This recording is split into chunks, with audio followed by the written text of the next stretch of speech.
And then when you got to Skipton, they were all going off to the left, which went to some part of Lancashire before you got to Preston.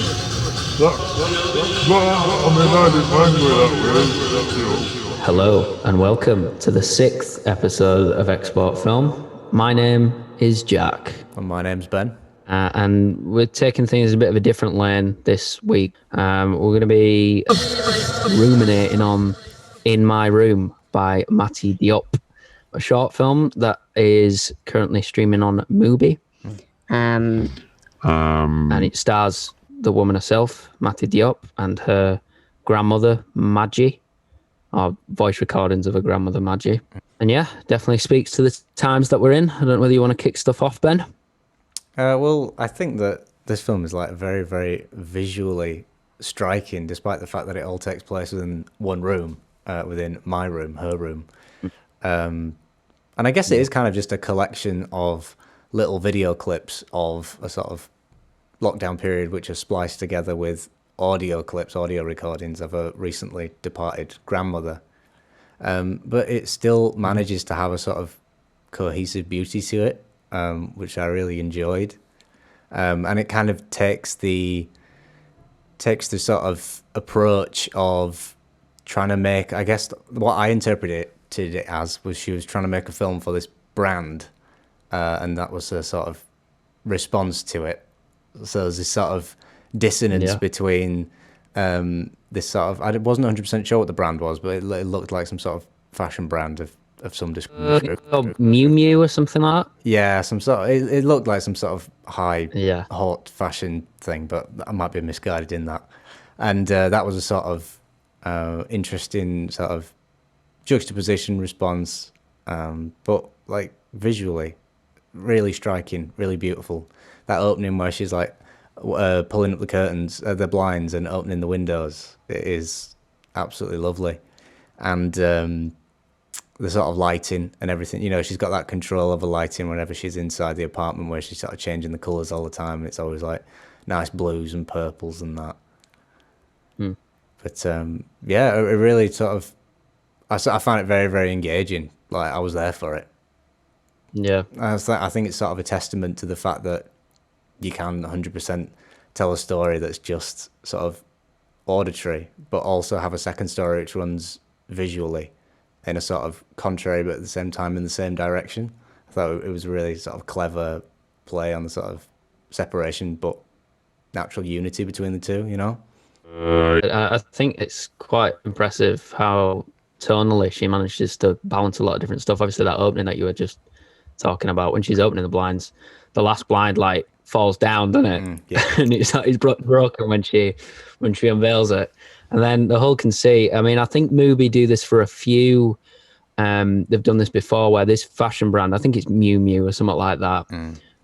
They're like, you know, they're obviously funding these short films, but the sort of brief is that you have to get an item of their clothing in the film in order for you to, you know, actually get it made.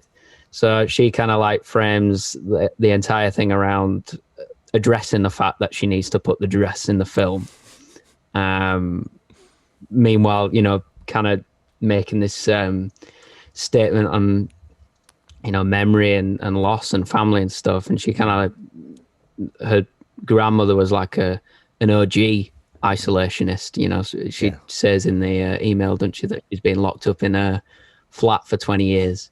And it's surprisingly moving as well. Like, when it started, I wasn't expecting it. Like, when you kind of get in the rhythm of the film, the narration and the kind of like you know, the ghost of her grandmother and what she's saying, and suffering from dementia in the voice recordings as well. And when it gets to the bit where she's convinced that Mati has come round to put her in a home, and she's screaming, and it's quite relentless, like watching it for the first time and going, whoa, whoa, whoa, whoa, whoa.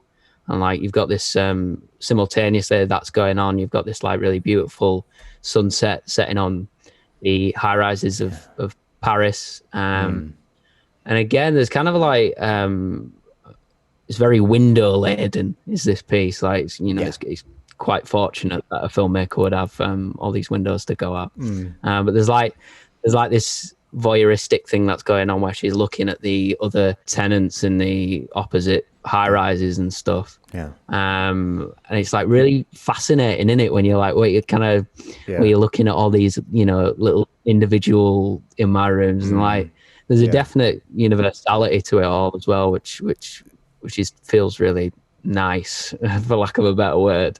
I felt it was like part intentional, part I've just got a telephoto lens for Christmas sort of vibe.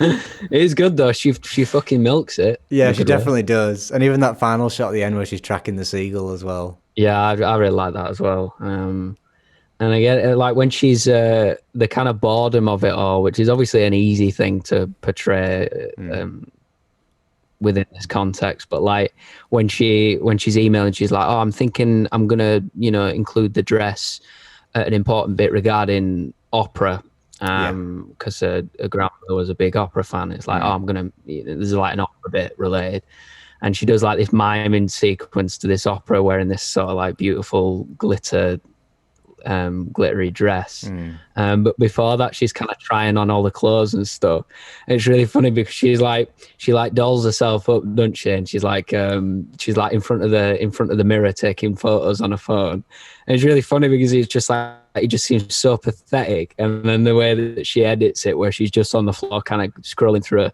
phone, you know, she could be looking at, you know, to see whether she's got likes on the photo or whatever, sort of desperation. Then when she's going to the fridge and she picks up the bottle of champagne and a melon, and she's just kind of walking through. Yeah, she's like looking at a fridge wearing these like really expensive high-heeled shoes and stuff. Yeah, there's just something like that, just quite intoxicating in its own very understated way. It's some very French way. The way in which it can sell a sort of bourgeois, luxuriant lifestyle in a way which is aesthetically appealing. In a way which I don't think any other culture really can pull that off. No, it is a weird phenomenon, isn't it? Definitely in that vein. And yeah, the music is by Dean Blunt, of all peeps. And I'm a big Dean Blunt fan. And he kind of he does a thing what he always does. It's kind of like these like really sort of tacky MIDI strings.